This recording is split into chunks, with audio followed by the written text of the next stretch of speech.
What's up, wrestling fans? It's time for another edition of The Voice of Wrestling right here on voiceofwrestling.net, prowrestling.com, and of course, Fight TV at FITE.tv. I'm your host, Chris Cash, alongside Nick Paglino, and plenty to discuss this week as well, as always. But first, Nick, what's going on, man? Not too much. We've got another big show tonight. Right before we go on the air, we've got some breaking news that, of course, WWE is agreeing to move SmackDown over to Fox Sports. Beginning in 2019, Raw will remain on USA Network as it is from 8 to 11. So, not a lot of big news coming out of that announcement. It was pretty much everything that we had talked about before and everything we expected with those TV deals. But today, the official announcement that those deals have gone through. So everything we did know about those deals and a big switch there for SmackDown, along with Raw staying in its home on Raw. That is now official. A lot of big money coming WWE's way. Awesome. And also, we didn't get the opportunity to talk about it. I think this happened since last time we were on the show, maybe. Big Cass has been released, Nick. And we're just now getting some information. Booker T came out and apparently talked about it in kind of a shoot fashion. He had rubbed some people the wrong way. We knew he was kind of in the doghouse with his, because of his match with the little person beating him up more than what he was supposed to, and that probably wasn't as big of a deal compared to Vince McMahon specifically telling him not to, obviously. But we're learning a little bit more about the information as well. We'll get into that in just a little bit. But of course, the main event this week, Nick, the main talking point that we wanted to jump into is about Brock Lesnar again and Roman Reigns and the build-up and what they're trying to do. Talk about the promo that we got, or the storyline, the direction they went on Raw this week, Nick, as far as Paul Heyman's Facebook post. Kurt Angle came out and made reference of that, basically saying he's backing out of his contractual obligation to fight at SummerSlam until they find basically a suitable challenger for him. Is what's real, what's work about this, Nick, and what are the expectations now heading into, before we kind of get into the discussion and what we think about it? Just tell us what we know. Well, what we know right now is that this is all part of the storyline. So everything that we saw with Paul Heyman's social media tirade, of course, to everything that we saw on Raw, it's all a work. It's all part of the storyline. Brock Lesnar does, in fact, have one date left on his current contract with WWE, which back when he had his last title defense, which was at the Greatest Royal Rumble, the idea there was that it was pretty up in the air. No one really knew what was going to happen, but the fact that he retained the title definitely signaled that he did agree to having one more match. So everything that we're seeing right now is just a storyline. It's this idea that, Kurt Angle has put time into creating this multi-man match at Extreme Rules to name the number one contender that's going to face Brock Lesnar. Brock Lesnar doesn't want to face any of those people. And this is just really taking that story that they had done before. There's really not much different about the storyline. At the end of the day, it boils down to this idea that Brock Lesnar doesn't want to go to work. And now this is just taking it one step further, which is that Brock Lesnar is not happy with any competition in WWE. And he is not going to defend his title until he gets competition that he feels is worthy. So what we do know, just to kind of discern, and I'll tell you what, the fact that I have to kind of put this disclaimer out there right now and let people know might be a signal that, this is an intriguing way of going with the storyline. But again, of course, we'll talk more a little bit about that. But, he does have the one contracted date left. It's probably going to be SummerSlam. In fact, I'm 99% positive that it will be SummerSlam.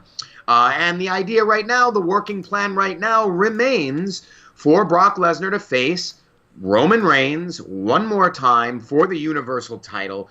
We talked a little bit about it last week. They could throw a curveball in there.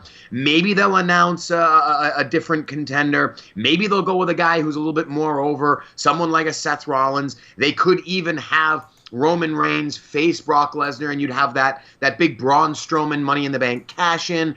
But right now, there is no actual legitimate contractual issue with Brock Lesnar and WWE. This is all part of the storyline that we saw begin with Paul Heyman's statement, and we saw it continue on Raw this week with Kurt Angle making the announcement of the multi-man match being canceled at Extreme Rules. But we fully expect, Nick, that this is going to end up, without a question, being Brock Lesnar and Roman Reigns. I think I heard somebody maybe saying at SummerSlam, I heard somebody or maybe a report, even on ProWrestling.com, saying that maybe, Nick, they're actually considering Bobby Lashley for that role at SummerSlam. And I feel like, well, first, before we again get into our thoughts, is that actually out there? Are there potential plans that they might go in a different direction here and put Bobby Lashley in that high-profile match at SummerSlam against Brock Lesnar over the obvious choice and expected choice for many months at this point, Roman Reigns? Well, as it pertains to Bobby Lashley, there hasn't been anything reported that WWE is really considering going in that direction. It's very obvious, given the fact that they're really pushing Bobby Lashley as the other contender that we know about right now, other than Roman Reigns. It's very clear that WWE, has big plans for Bobby Lashley, or they at least see him as that main event guy. But right now, I think some of these other contenders, especially once we see what they do at Extreme Rules, if that ends up being a multi-man match, because right now, as things stand, the arena in Pittsburgh that is hosting Extreme Rules, the PPG Paints Arena in Pittsburgh, they're advertising a six-pack challenge match. And two of the names that are advertised are Bobby Lashley and Roman Reigns, who were announced for that multi-man match. And a third name that's being advertised by the Arena website is Finn Balor. Now, I don't like to talk a lot about Arena website advertisement because, that's always subject to change. Sometimes those are dated advertisements. Sometimes the Arena just runs with bad information. So I don't like to put too much stock in there, but my point in bringing it up is more that when you see the names like the Finn Balors and the Bobby Lashleys, to me it's akin to the names like the Sami Zayns and the Kevin Owens. Those are guys who I believe are more red herrings. They're the distractions. They're the guys that they'll put into this match to sort of misdirect the audience and lead them to believe, well, maybe it's going to be a Bobby Lashley. Maybe it's going to be a Kevin Owens. But I haven't heard anything about Bobby Lashley being a strong, an actual match pick to face Bobby Lashley, Brock Lesnar, at least right now, at least at SummerSlam. The impression that I am getting, by all accounts, is that the working plan remains Roman Reigns versus Brock Lesnar. The only other real possible scenario I could see is Seth Rollins, who, might be working some kind of a short-term program with either Dolph Ziggler or, as we saw on Monday Night Raw, Drew McIntyre, because he got involved in the main event match. But, maybe heading into SummerSlam, it could be Seth Rollins, who has that huge momentum. Or, like we talked about last week, I could see the possibility of WWE pulling the trigger on the Braun Strowman cash-in. But that still makes the match at SummerSlam Brock Lesnar versus Roman Reigns. Right. Just with, that idea of Braun Strowman being the guy who leaves with the title at the end of the pay-per-view. But if I had to guess right now, I would say Bobby Lashley could end up being a contender at SummerSlam, but I don't think there's any real basis for someone to draw the conclusion that WWE is going to pull the trigger on having Bobby Lashley win the title at SummerSlam. Well, so let's talk a little bit, I guess, about the idea of Bobby Lashley and Brock Lesnar, because I think you and I have discussed the way they've handled, the way they've put over Bobby Lashley. It really led me to think that they were happy to have him, but he's a put-over guy at this point, at least the way he's been positioned in my mind, Nick. Some of these reports and the idea that he goes from Sami Zayn, that program now, right into this mix with Roman Reigns. I'm surprised by this, but I'm not going to change my stance, Nick, that I think that they're probably not going to put him over at the end of the day. Like, I think he's just a big specimen that unfortunately looks too much like Brock Lesnar. I don't think they're going to end up trying to give him that much weight. Now, do I think they see a one-on-one, high-profile match between Brock Lesnar and Bobby Lashley happening? Possibly. But at the end of the day, Nick, we know, and they're using this in a storyline, that contractually, Brock Lesnar's not going to be there that often. They only have a handful of matches, most likely even left, if that many, Nick, with Brock Lesnar. Do you think at this point, we don't know all the plans, so not so much do you think they will. Do you think they should waste, unless they, at least in my mind, my opinion, they don't need to unless they build Bobby Lashley up considerably more before they try to go this route. But do you think they should waste one of these high-profile matches, which is pretty much every match with Brock Lesnar, on someone like a Bobby Lashley at this point? Because to me, I just don't think they should. And I don't think, unfortunately, they've actually done enough with him to make him a credible superstar. Even though that's the storyline, it's a little bit ironic that Bobby's the one putting that over in the promo, saying, hey, maybe he just needs a reputable, credible challenger. That's me. When obviously, from the outside looking in, from a fan's point of view, I don't think that's him. WWE doesn't seem to really position him in that light. Do you think they should waste one of Brock's matches, which are very limited at this point, on someone like Bobby Lashley? Yeah, I mean, because I wouldn't call it a waste. I mean, at this point, Bobby Lashley's not a rookie. I mean, this is a guy that's, look, he left the company once already. Now he was on track at that point to be one of the top guys. Do you think he's over, Nick? I'm sorry? Do you think he's over? Well, I'll tell you what. If Bobby Lashley, if what they did with him on Raw this week, if that was his debut, sure. I mean, imagine the world of difference it would have been if 100%. That was the first time. If the music hit, Bobby comes out, that's his big return to WWE. Yeah. Then I would say, by all means, 100%. He would have been hugely over. Yep. And you're putting him right into that position where he's calling out a guy like Roman Reigns, saying, I'm back here in WWE because, quite frankly, you can't get the job done when it comes to Brock Lesnar. And no one on this Raw roster can get the job done when it comes to Brock Lesnar. That's why I'm here. But they wasted him. No, to answer your question right now, I'm going to say it's absolutely not a waste. What has been a waste is everything they've done with Bobby Lashley up to this point.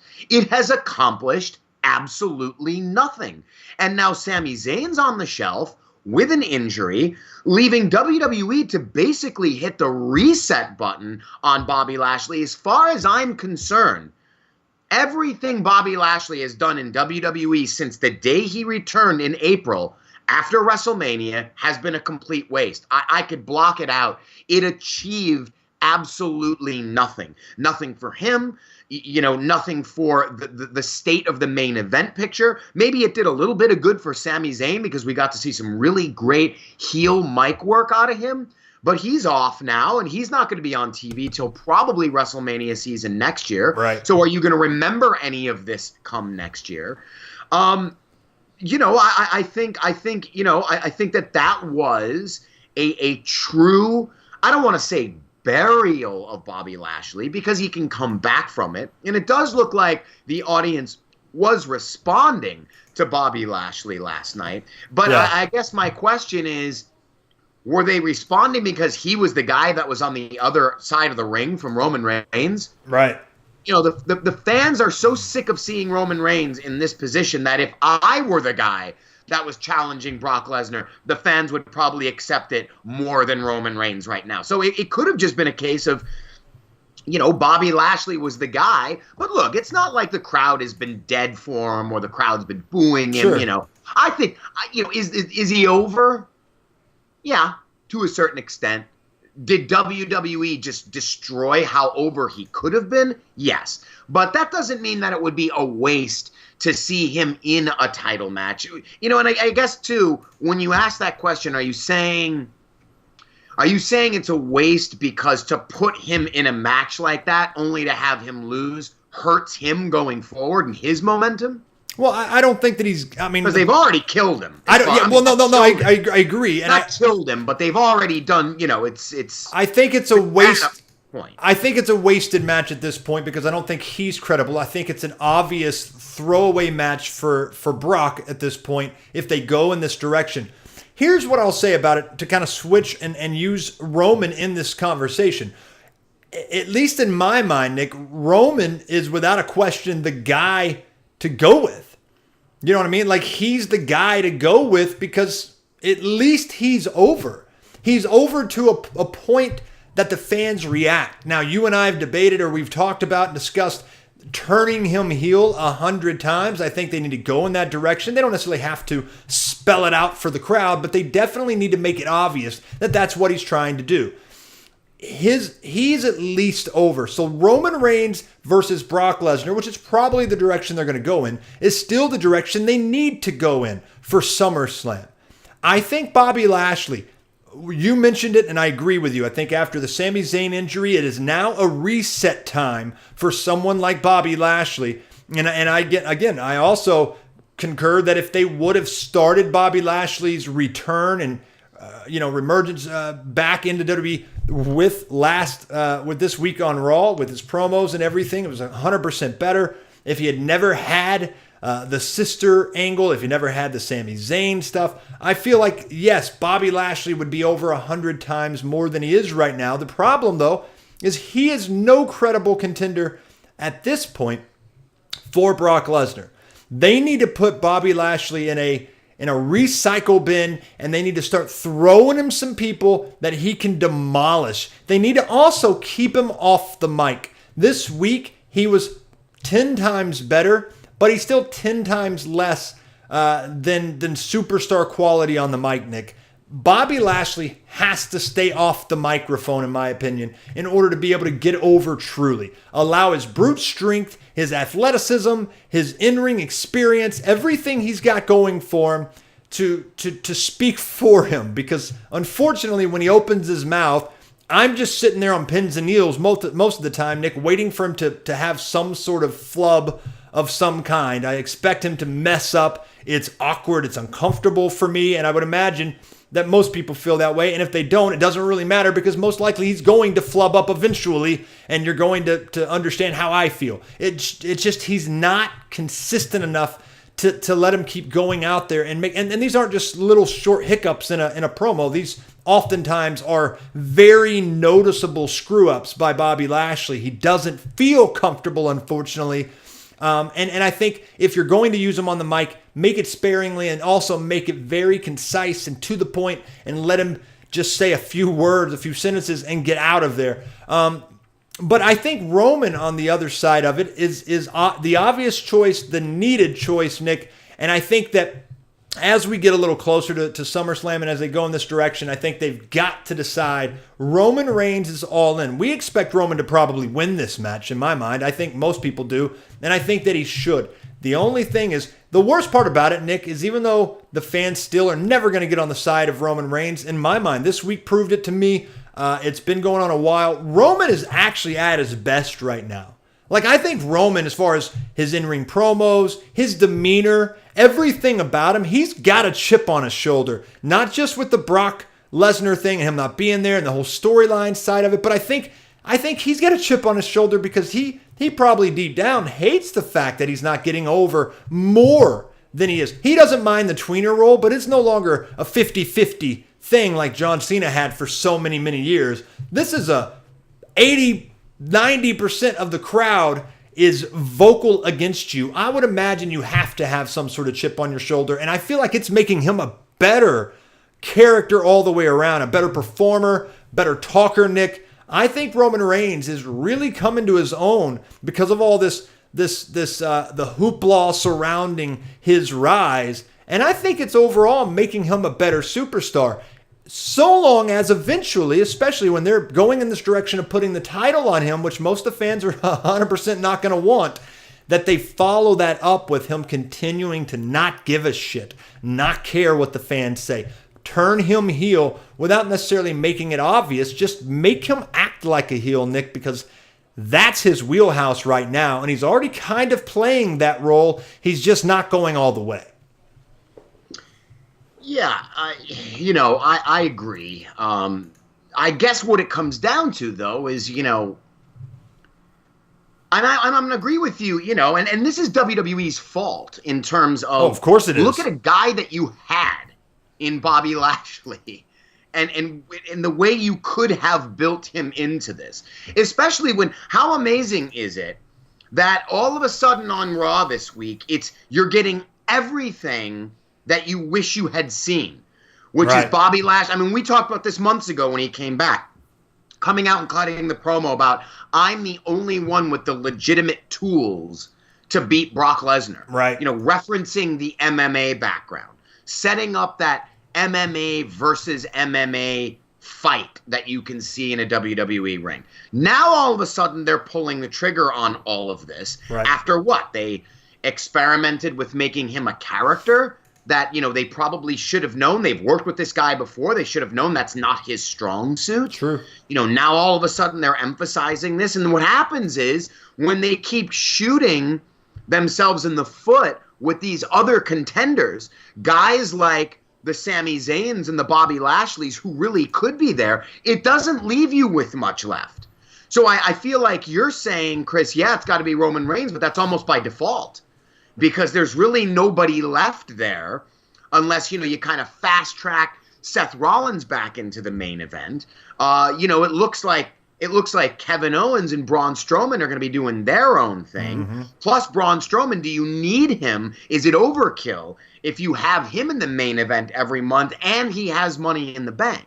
Right. So they sort of painted themselves in the corner right now, which is that the only thing they've got is a Roman Reigns. And at the end of the day, whether or not you and I believe he has the tools necessary to be in the main event, I think we've always agreed that he does, without a doubt, and he is a great matchup for Brock Lesnar. The fans don't want to see it. So what do you do? And WWE is trying so hard to rehash this same story that they did before, which, and let's talk a little bit about this now, because, let's talk a little bit about how we like this storyline, because I feel like what WWE is doing here is, because of the fact that they're just kind of throwing spaghetti at the wall to get Roman Reigns over.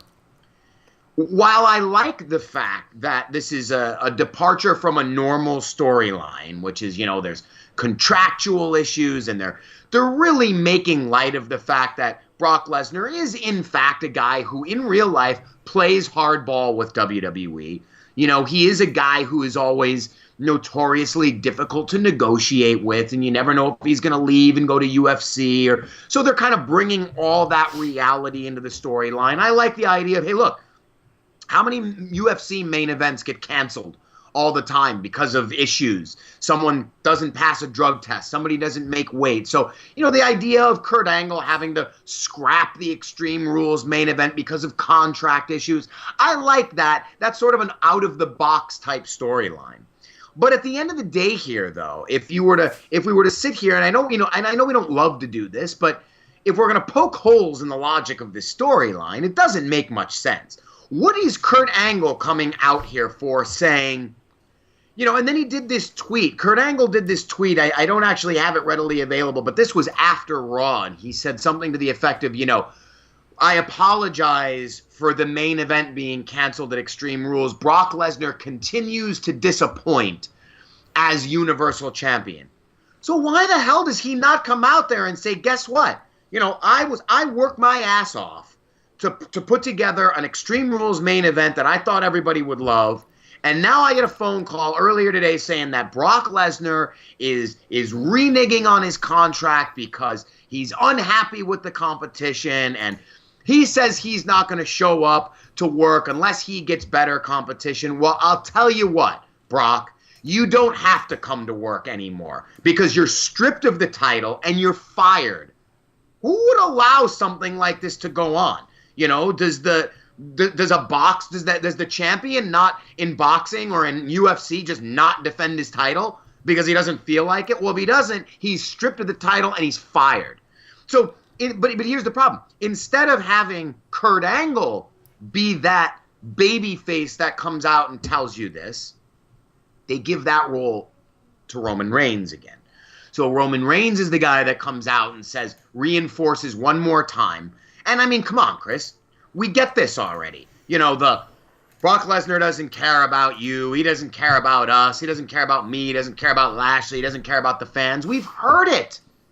And it isn't helping Roman Reigns get over. All it's doing is, it's like, if prior to all this, I liked Brock Lesnar and I didn't like Roman Reigns, all this is making me do now is dislike both of them.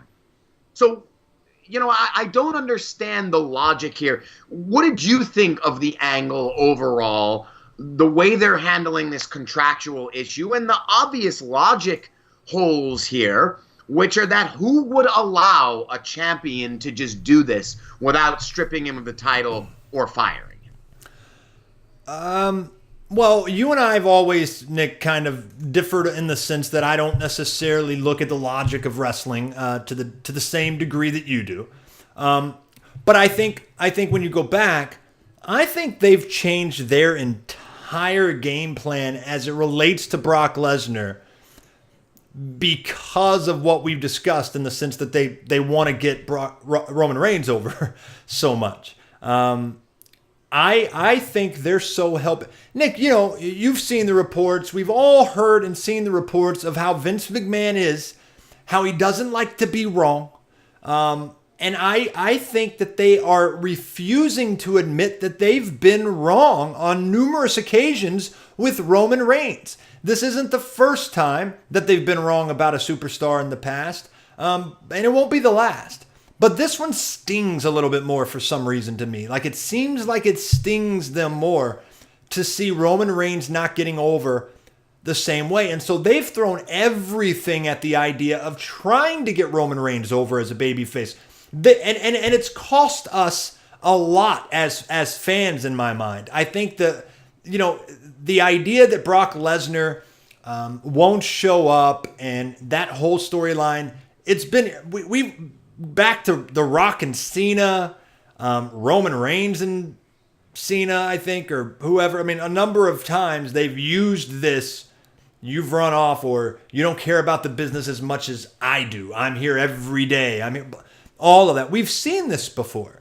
And I think in this case, we're having to see it again because they are so hell-bent on getting over Roman Reigns to the best of their ability as a babyface, and then, of course, in turn, trying to get Brock Lesnar. But, Nick, I look at this and I almost guarantee that they have, without a question in my mind, Nick, I think there's no doubt that they have kept and held Brock Lesnar off TV considerably longer and considerably more than they would have otherwise if Roman was getting over the way they thought that he should, and they were happy with where they were with him and how the fans were reacting. I believe we would have already seen Brock a ton more over the past 6 months or so. I think this is a direct result of them doing exactly what we've said and what most people resent about Roman Reigns to begin with, Nick. It's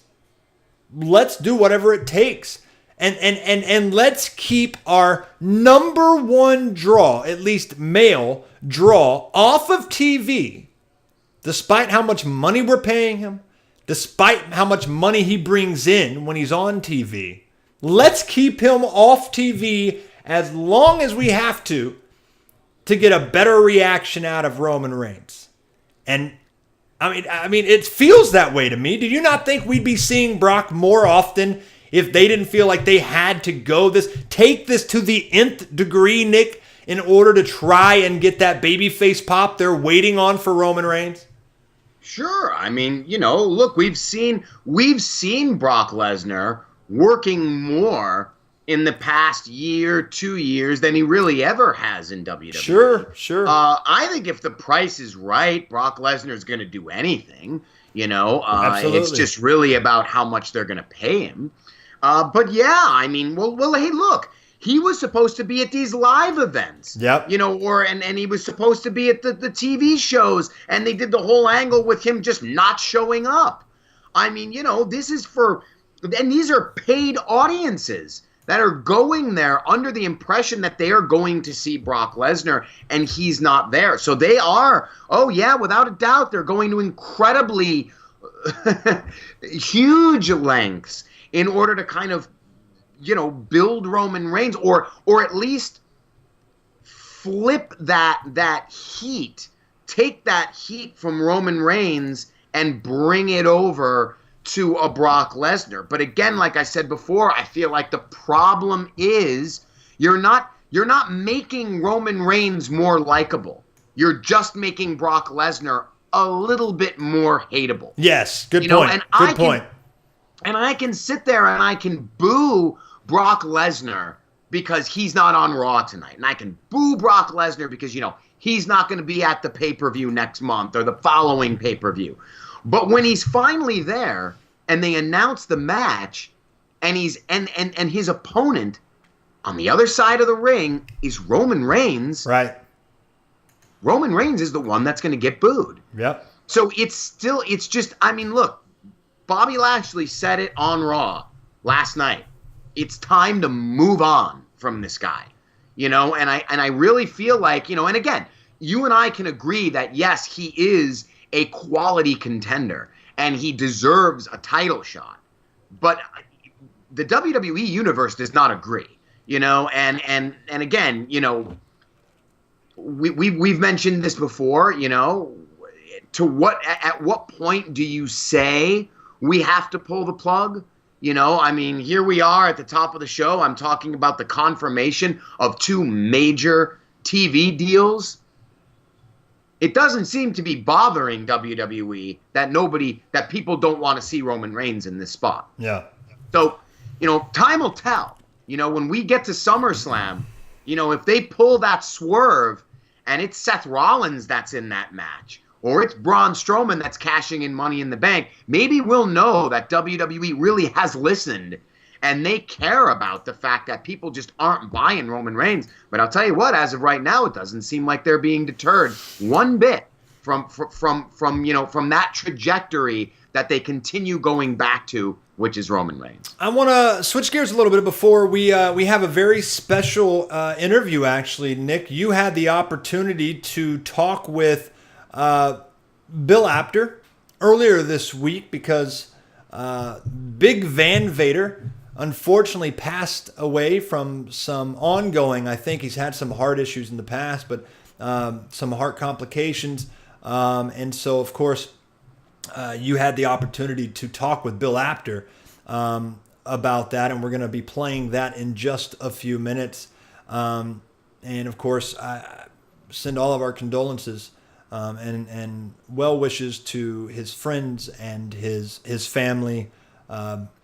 I was a huge fan of Vader. I absolutely thought he was, and still do, was without a question top 5 big men, without 100% in the business. His WWE run wasn't what I would have liked for it to been, but his WCW run made him Hall of Fame worthy in my eyes. And Nick, I know y'all are going to talk a lot about Vader, but just I'm kind of curious. Do you view him as a Hall of Fame worthy wrestler for his time in WCW, and of course combining that with what he had overseas everywhere, but WCW WWE most mainstream to us in America anyway. But do you look at him as a Hall of Fame worthy guy? Without a doubt, the body of work overall, and we've seen over the years. WWE obviously recognizes the contributions overall in pro wrestling. Sting is a WWE Hall of Famer. Didn't spend a minute in WWE, Yeah. So Yeah. when you look at Vader's overall contributions to pro wrestling, he really is, and again, people always use this word a lot of times, and Bill Apter will actually talk about this a little bit later too. He mentions, this idea of passing away shouldn't mean that you're automatically inducted into the Hall of Fame, You really have to, as much as in the wake of someone's passing, you're emotional and you're reacting emotionally, you do have to take a step back and say, well, to what extent, though, did his career merit an induction? And then typically, when people of his caliber pass away, that word trailblazer will get thrown around a lot. But in his specific case, the word trailblazer, as well as WWE Hall of Fame, I believe apply to him 100%. This is a guy who is coming off the top rope with a moonsault at his size. He truly did blaze the trail for wrestlers like the Bam Bam Bigelows. Sure. And really gave those big men, sort of convinced them and gave them that pat on the back to say, listen, you're more than a punch and a kick and a leg drop and an elbow drop. If you feel like you have it in you, do it. Yeah. I remember Ryback, before he was released from WWE, was talking about how he was practicing moonsaults in his backyard on a trampoline. Someone like a Vader probably along the lines paved the way to giving a guy like a Ryback that kind of impetus to be able to attempt things like that. So very sad news. But yeah, guys, really stick around at the end of the show. We will play some comments from the legendary Bill Apter. He gives some real good insight as to not only the man that Big Van Vader was in the ring, the terrifying man that he was in the ring, but also the very gentle, very kind man that Vader was outside of the ring. I mentioned it at the beginning of the show, Nick. Big Cass was released from WWE. We knew and we reported on the fact that WWE was unhappy with him for a while. Apparently, much like Enzo, actually. I mean, just kind of ironically, wasn't well liked backstage. Apparently, it turns out Big Cass was kind of similar, and I think I read earlier on ProWrestling.com, Nick, that maybe politics actually had a part to do with this. I guess he's a big Trump supporter. We know that probably isn't what Vince McMahon fired him for, I would imagine, with their Republican background as well. And, of course, Vince's wife now, Linda, working for this administration and Trump. But I guess really it's just... I'm curious, not so much about what he believes in on politics and why he might have been fired, if that was in fact one of the reasons, Nick, but just as far as opportunities potentially missed or not in his case, are you surprised by this move when you've seen enough body of work with him and his tag team run with Enzo, of course, to now coming back and working in a singles parameter, which I think got kind of derailed a little bit, Nick, because of his backstage heat, of course. But you've seen enough at this point. Just as a fan, you saw him actually going over at last pay-per-view potentially against Daniel Bryan. Yeah. Do you look at this as, are you surprised by this move? And do you think that he had more potential than clearly WWE felt to go along with releasing him regardless of backstage heat? Because we've seen people stick around for a while, even when they're in a doghouse or when they have a little heat backstage. They obviously felt this was worthwhile. They must not have seen the potential in him that some people could. But your thoughts on Big Cass and his release, and maybe the potential that he could have had they given him the opportunity? I think he had a good upside in WWE. And here's the thing. I'm not surprised by his release because despite his release, I still think he has a pretty good upside in WWE. Guys can always come back, and I think in cases of, let's take two separate cases. Let's take a Jinder Mahal or a Drew McIntyre, who, coincidentally, of course, you see where they're at now, and they were part of that same 3MB group, So here are two guys in the McIntyres and the Jinder Mahals that were cut because WWE just felt like, they weren't doing what they could be doing in the company. It was purely a professional move, And now you got those guys who go out and they build their name up on the indies and they work hard and they get themselves into, in the case of a Drew McIntyre and Jinder Mahal, they get themselves into phenomenal shape.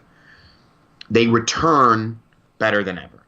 Now you take the other side of the coin, a guy like a Big Cass who was hard to deal with and was by all accounts a pain in the ass.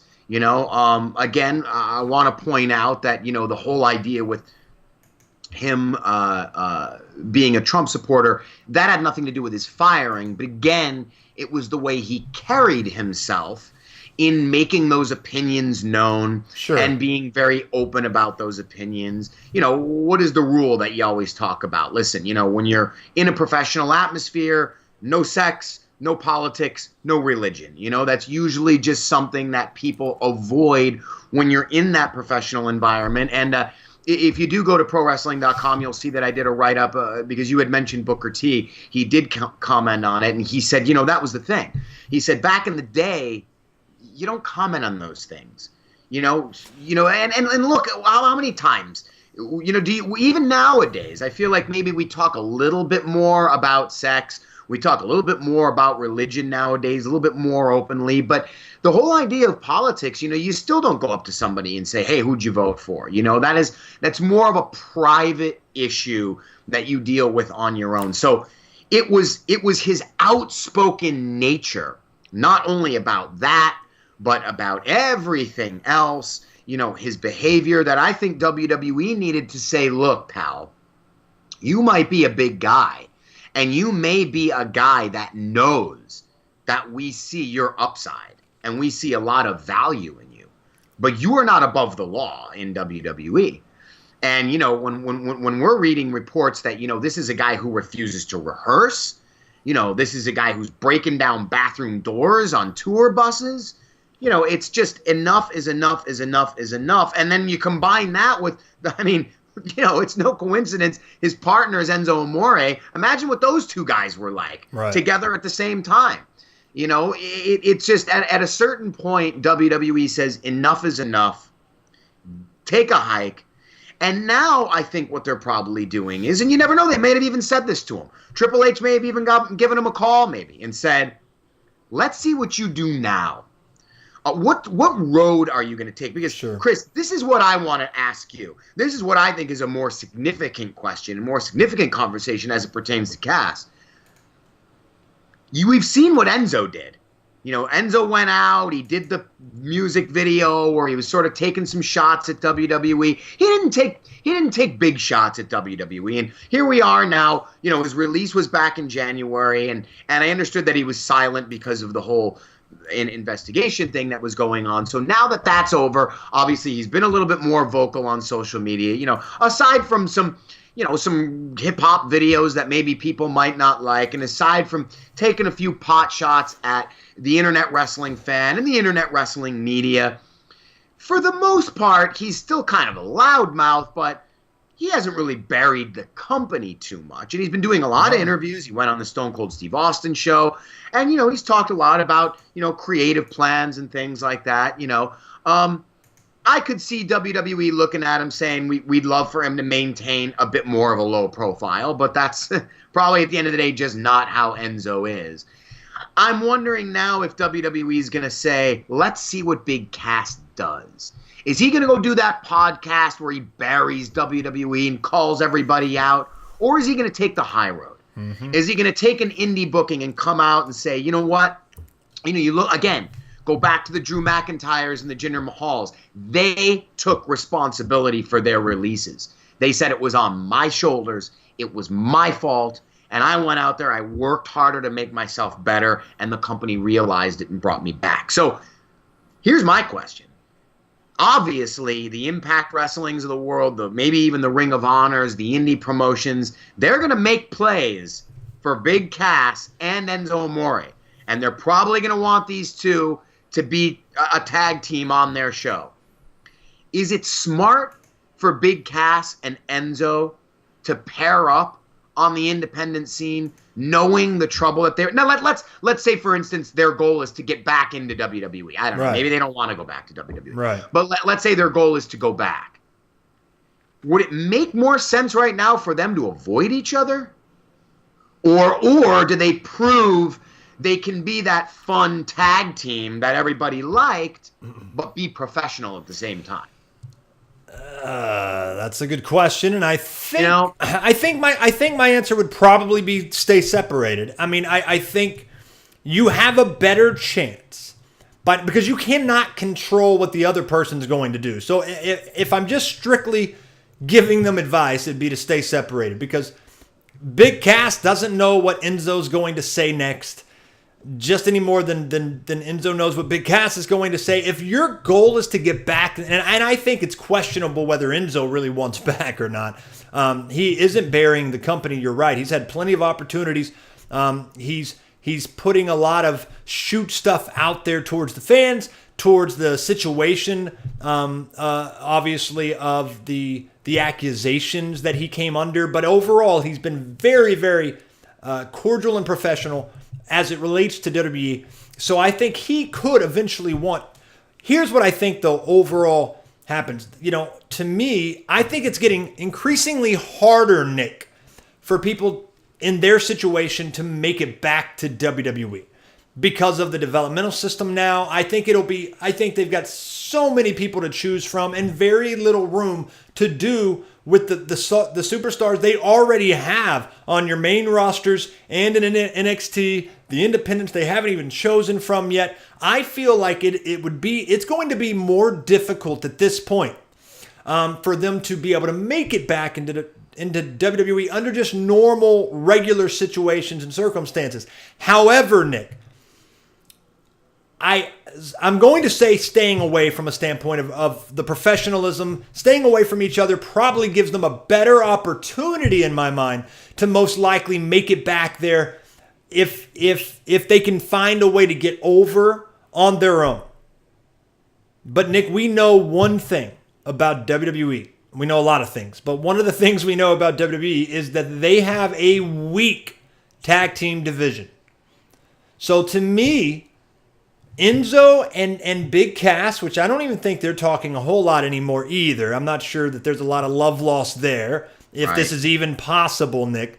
But I do think if they go out on the independent circle, maybe hit up an Impact, and they go get over as a tag team again, and I think their shots, so long as they can stay out of the political kind of PC route of trouble, I think they probably would have a better chance, Nick, to get back into WWE than they would solo-wise. Because I think they could get over more as a tag team outside of WWE than they can individually. Like, I think Enzo's a little different because Enzo's got such a unique character and he's so over the top as a person. I think he can go get over anywhere he wants to, as long as he stays out of trouble.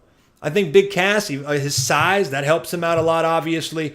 But I think together these guys could go out and do something, Nick. And I think when you look at the tag team division, it's not getting any better. It's not getting any deeper. It's not getting more credible. I think if they can coexist, they can stay out of trouble. I think the two of them possibly going off, spending, a year out on the road, doing some good things, being visible in front of WWE's eyes on social media, things like that, because we know you don't always get a lot of press at some of these independent shows. But go out there and continue being what WWE saw in them in the first place. I think they could make their way back potentially. But there's going to be a lot of people, Nick, that probably are out to say no to that, backstage. I mean, when you don't get along with the superstars, I mean, it really can be a nail in the coffin. And I don't think there's going to be anybody, despite how over they get outside of WWE, that's going to be rooting for their return. That's going to be a management decision and only a management decision. So they'd really have to, show real maturity, which I just don't know they're going to at the ages that they're at. But you never know. They'll have to show real maturity and growth in that department, or they'd have to get over like $1 million. And I think they'd probably have a better chance to do that together than separately. We are running out of time, though. I want to talk next week, Nick. I really want to spend a little bit of time on Alexa Bliss. I wanted to talk a little bit about that this week, but I think Alexa Bliss could truly be one of the biggest females that we've ever seen, as far as just superstardom and star power and drawing power even as well, and just overall talent. I think she already is one of, if not the best in a particular area. And I'll explain that next week and want to get your thoughts as well. But I am loving Alexa Bliss right now in so many ways. And I can't wait until you really see her and Ronda Rousey square off, because there's nobody better in my mind right now, including Charlotte Flair, to help put over Ronda Rousey from an angle side of things, from storyline purposes. I think Alexa Bliss can carry her even further than maybe a Charlotte could, even though that's the ultimate matchup we want to see down the road. I think Alexa is absolute money. Going to explain why next week on The Voice of Wrestling. But really looking forward to right now, guys, Bill Apter, the legendary Bill Apter, coming on to discuss Big Van Vader. Nick, lead us out with why people should stick around for this interview with Bill. Guys, this is somebody who actually, Bill Apter, he's of OneWrestling.com. He has interviewed so many of these guys throughout the years, and he actually knew Vader. If you actually go onto YouTube and you check out his stuff, it's One Wrestling Video on YouTube.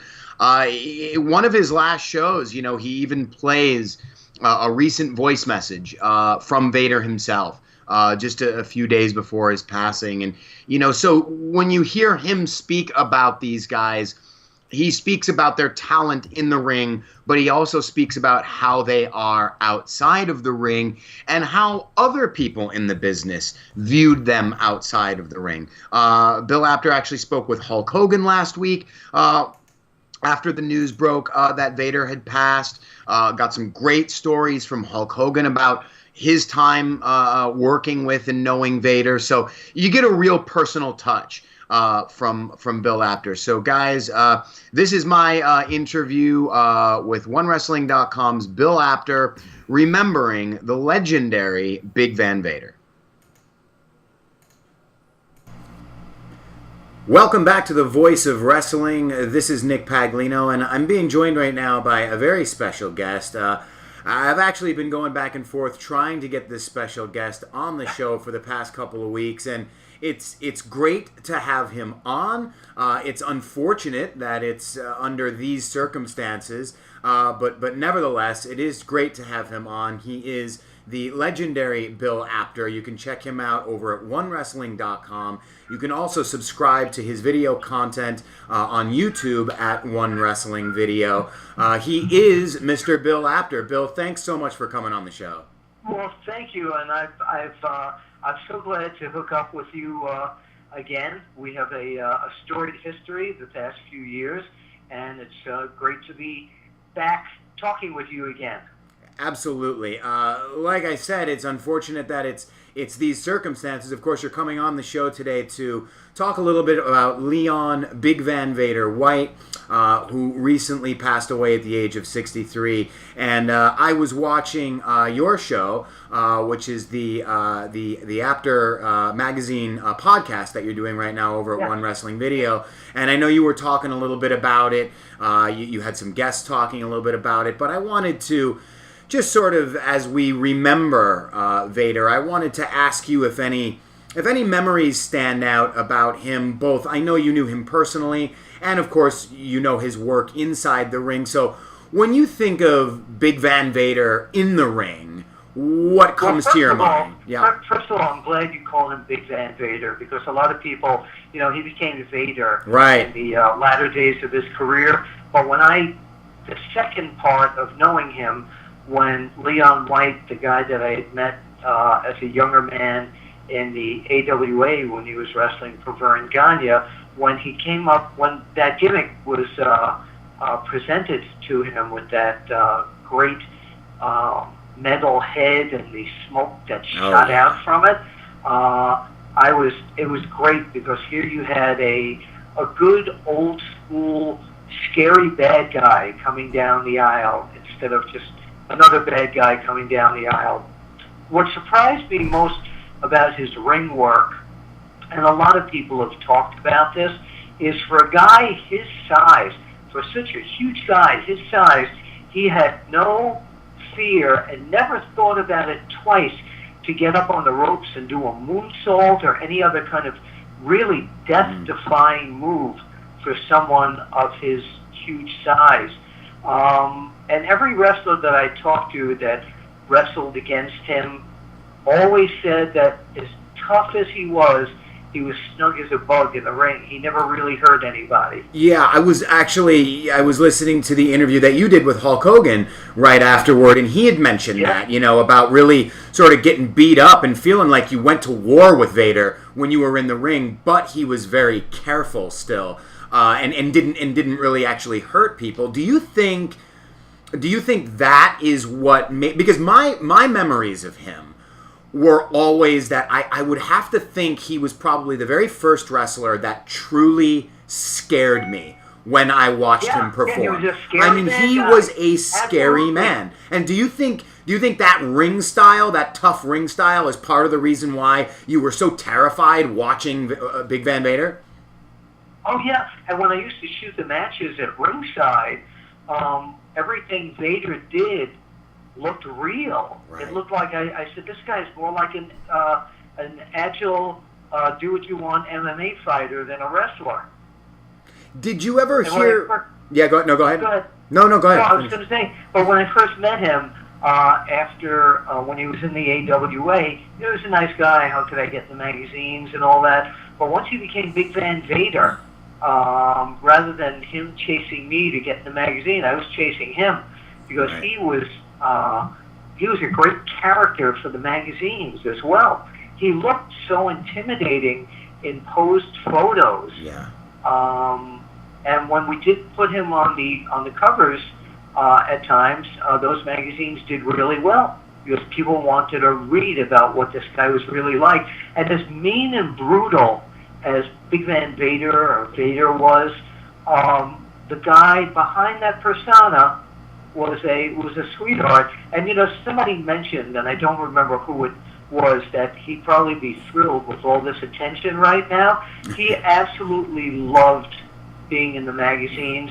And a few months before he passed away, I did an exclusive interview with him, which is on OneWrestlingVideo.com and OneWrestling.com. And he was in the hospital, and he was going. Several hours later, he was going to have the open heart surgery done, but he wanted to make sure that everybody knew about it, and this was him. He loved the attention. He loved the media attention. Yeah. And we were going to do it again. I have a phone call that I never put online or anything, because he mentioned his phone numbers, of him saying, hey, Bill, that some new stuff is going on with me. I'm still in the hospital, but I'd like everybody to know what's going on. So he was kind of utilizing me, and I offered this up as a way to get the word out to everyone what was really going on with him. Right. And that's when you talk about him reaching out like that. There was Sean Waltman actually had made some comments on his podcast recently about Vader really wanting to be in the WWE Hall of Fame. Had he ever spoken to you about that desire and why he really wanted to be? Why was that so important to him? He never said why or why it was so important to him. Just that he told me that he hopes one day they'll look at him and bring him into that fold. He really did want to be in there. Do you think, I would think that he belongs there because, you you always hear when people like him pass away, they're always referred to as trailblazers. What do you think he did in his career that paved the way for big men in wrestling? And do you think? First of all, Nick, and I hate to say this, but passing away doesn't give you the ticket to get into the WWE Hall of Fame. Right. Which a lot of people think so-and-so died, put him in the Hall of Fame. It doesn't work that way. The reason I think that the WWE would put him in the Hall of Fame, and why I think, is he was one of a kind. There was never anyone before him or after him who could do what he did at his size. Bam Bam Bigelow probably was the closest to Good what comparison. Vader was, but Vader was an original, and when someone's an original and you remember an original, that's when they should get into the Hall of Fame. Not a copycat, not someone who had he had a nice career, but someone who really made an impression and changed the way that people look at the business. That was Big Van Vader, and he also, if you really think about it, he had a huge international following. He was a bigger star in Japan than he was here. Right. That was another interesting thing. Hulk Hogan talked about wrestling him in Japan. Was that style? How did people react to that style in Japan, or was that just sort of the norm at that time, or was that something people hadn't seen? Well, Hogan, I think, mentioned he was talking to people in Japan about Vader bad-mouthing him because they were going to wrestle in the States. In the States. That match took place in Baltimore, yes. Oh, right. But the style that Vader brought there was the style that the Japanese fans loved, the Stan Hansen, the Bruiser Brody, the real tight type of work in the ring there, the real hardcore, tough, strong style. And that's what Vader brought to Japan. And he brought in Japan that air of, wrestling is a work. It doesn't really exist like it does here. Fans there are still in this, at least in my opinion, they're still in the believability that what is going on for real, and Vader was one of the pioneers that made people really believe. And I think here too. Yeah. Is there anyone that didn't, like you said, so many people, they talk about working with him and his stiffness in the ring, but then they praise him for his ability. Was there anyone that you ever encountered that was actually nervous to work with a guy like Vader because of his in-ring style, or did people always welcome the opportunity to work with him? I think they always welcomed it, but if you go back and look at the ear that Cactus Jack had lost, that could be a guy who didn't want to wrestle him again. Yeah, right. So maybe going into the match they were excited about it, but not so much afterward. Maybe not. But accidents do happen, and that was very unfortunate, of course. But no, I never heard anyone say that I don't want to wrestle against Vader because he's too stiff. Right. I never heard anyone say that. His body, as muscular and big as he was, Nick, he was like a pillow. Yeah, right. And it kind of appeared, it appeared that way. You could not, when I was watching it when I was younger, and when he was in his heyday, I was a kid, so I couldn't really decipher what I was watching other than just be terrified of the guy. But when you watch it back now, and I was watching some of his classic stuff recently after he passed, you could see the technique. You could really see that even though this guy was presenting it in such a way that seemed very stiff, the guy was so sound, very technically sound. And, it was so impressive for a guy of that size, He was also a good wrestler. Yeah, an unbelievable wrestler. A great wrestling background. But when I saw him in the AWA, when he was first starting, in the AWA back then, you had to be able to wrestle. You had to impress Vern Gagne to become a wrestler in the American Wrestling Association. Right. Do you think, and like you said, to your point before about just because you pass doesn't necessarily mean, that should get you into the Hall of Fame. Do you see WWE inducting him into the Hall of Fame at any point posthumously?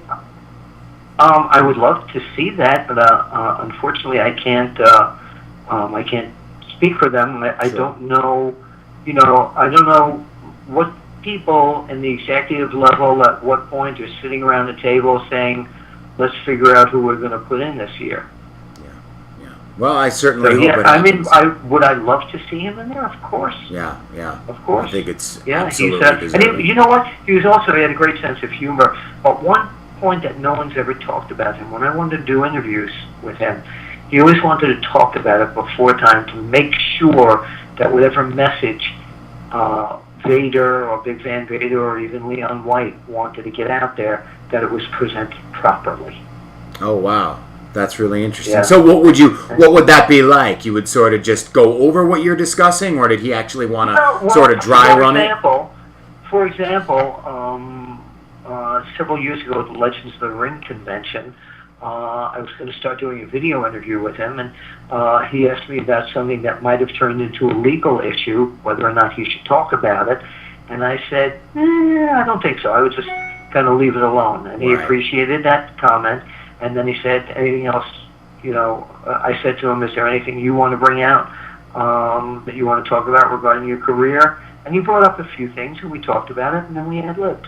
Oh, that's great! Wow, that's really interesting. Yeah, so he was. Yeah. Well, that's interesting because that was sort of Hogan's point that he made in the interview when he said, he had been bad mouthing him to people in Japan, so he was sort of already trying to work the game and get the angle out there, and really set it up right from the very beginning. Absolutely. So he's even doing this in his interviews as well.